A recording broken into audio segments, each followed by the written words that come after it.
Something to sing about. School is almost out for the summer. It's been a tricky year for this generation of children who have suffered more disruption to their education than any other. This week, a government report on the state of the nation found that social mobility for our most disadvantaged is at risk. Could the answer lie in a new approach to learning? I talk a lot and I really like talking to people, but then I just felt kind of lonely because I couldn't really talk to anyone. So sometimes it was a bit lonely? Yes. Yeah. I missed like a lot of lessons at the beginning because I didn't realise that was even a meet. Because when we're at school, we have like our lunch break so we can like talk to our friends and at our break. But while we were in like on online lessons in lockdown, we could only like be with ourselves. And it's this, the social and emotional impact, that teachers at this East London school are worried about. So, to start off with today, we are going to be reflecting and thinking about the pandemic that we have all just been through. And we're going to think about how it impacted our oracy. A parliamentary committee recently found there's been too much emphasis on catching up with traditional skills, such as phonics, literacy and numeracy.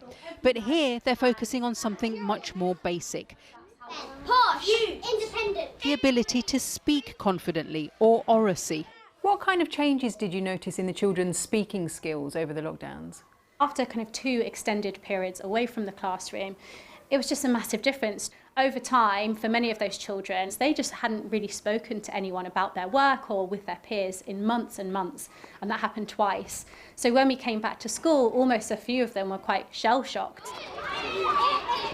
More and more research has shown the impact that lockdown has had on school children, specifically on the attainment gap between rich and poor. But while some of this has focused on academic achievement, there's growing concern about something that's more difficult to measure. The speaking skills of children from better-off households has improved because they've had plenty of opportunity to interact with adults, for example, by sitting around the dining table. But the gap has widened between them and their more disadvantaged peers, whose vocabulary has declined. 66% of primary school children say that the speaking skills of children on free school meals has suffered. What would I start with? Anybody? Christina? Furthermore. Furthermore. Okay, so I'm adding to my argument. So if you don't... At the Bishop Young Academy in Leeds, they believe that if children aren't given good oracy skills early on, it can be hard to catch up, and that this can have a huge impact on social mobility. 1 in 8 students who are classed as disadvantaged don't have access to a book at home, but for lots of our students, they just haven't been exposed to that. So on returning to secondary school, we certainly have noticed that that word gap has indeed increased. The word gap is what we use to explain the difference between the amount of words that a young person knows at the age of 3. That widens over time. Are you worried that for some pupils that gap just will never be narrowed? It is a worry. If that word gap isn't narrowed, I think the issue is that there's social inequality that will continue to exist within society.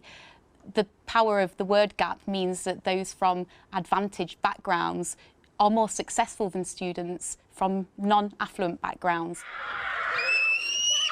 The Department for Education told us that early language development is a priority.